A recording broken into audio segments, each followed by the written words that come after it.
అనంతపురం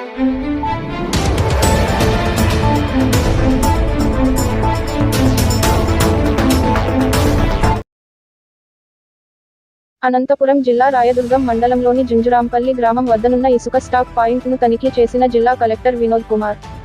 అనంతపురం జిల్లాలో సజావుగా ఇసుక పంపిణీ చేపట్టడం జరుగుతోందని జిల్లా కలెక్టర్ డాక్టర్ వినోద్ కుమార్ పేర్కొన్నారు.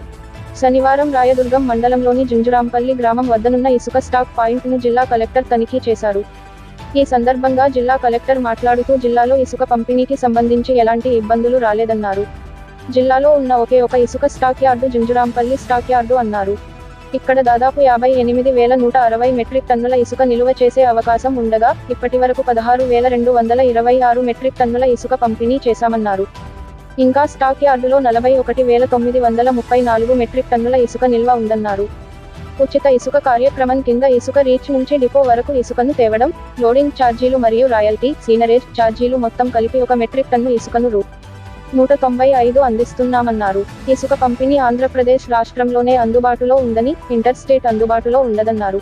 అన్ని శాఖల అధికారులు, పోలీస్ శాఖ, ఇరిగేషన్, రెవెన్యూ కలిసి ఎటువంటి ఇబ్బందులు లేకుండా ఇసుక పంపిణీ చేపట్టడం జరుగుతోందని తెలిపారు.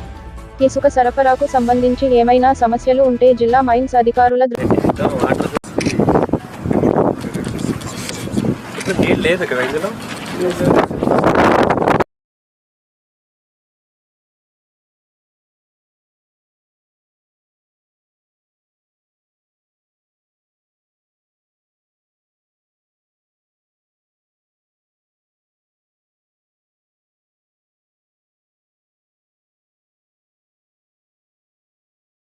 ఈరోజు రాయదుర్గం మండల్ జుంజురాంపల్లి స్టాక్ యార్డ్ ఇన్స్పెక్షన్కి రావటం జరిగింది.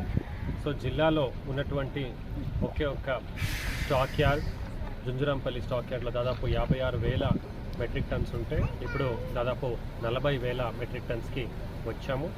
సో ఉచిత ఇసుక కార్యక్రమం కొత్త ప్రభుత్వం ఏర్పాటైన తర్వాత ఇచ్చింది ఏముంది, దాని భాగంగా only operation and maintenance cost 195 రూపాయలకి మనము ఇసుకని ఇస్తూ ఉన్నాము. తర్వాత ట్రాన్స్పోర్టేషన్ ఛార్జ్ 4.9 రూపాయలు 1 కిలోమీటర్కి 1 మెట్రిక్ టన్కి.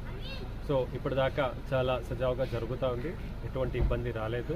అలాగే ఇది ఆంధ్రప్రదేశ్లో మాత్రమే ఇది అందుబాటులో ఉంటుంది, ఇంటర్ స్టేట్ అనేది ఉండదు. అలాగే అన్ని డిపార్ట్మెంట్స్, పోలీస్ వాళ్ళు, ఇరిగేషన్ అందరూ కూడా, రెవెన్యూ డిపార్ట్మెంట్ అందరూ సేరి ఎక్కడ కూడా ఎటువంటి ఇబ్బందులు రాకుండా చేస్తున్నాం. ఇందులో ఎక్కడైనా ఏమైనా సమస్యలు వస్తే దయచేసి district mines and geology officer ఆయన దృష్టికి తీసుకొస్తే వెంటనే చర్యలు కూడా తీసుకుంటామని తెలియజేస్తున్నాము. ముఖ్యంగా అనంతపురం జిల్లాలో ఇల్లు కట్టడానికి ఇది వాడుతున్నారు.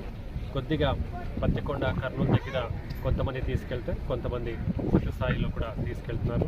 అలాగే ప్రతి వారం ఇసుక గురించి ఉన్నటువంటి వివిధ స్టాక్ యార్డులు, తర్వాత కొత్తగా ప్రపోజ్ చేస్తున్నటువంటివి కూడా కలెక్టర్ గారు ఇన్స్పెక్షన్ చేయడం జరుగుతుంది. ఇలా ఈ ఉచిత ఇసుక కార్యక్రమాన్ని సజావుగా జరగాలని కోరుతున్నాను. Thank you.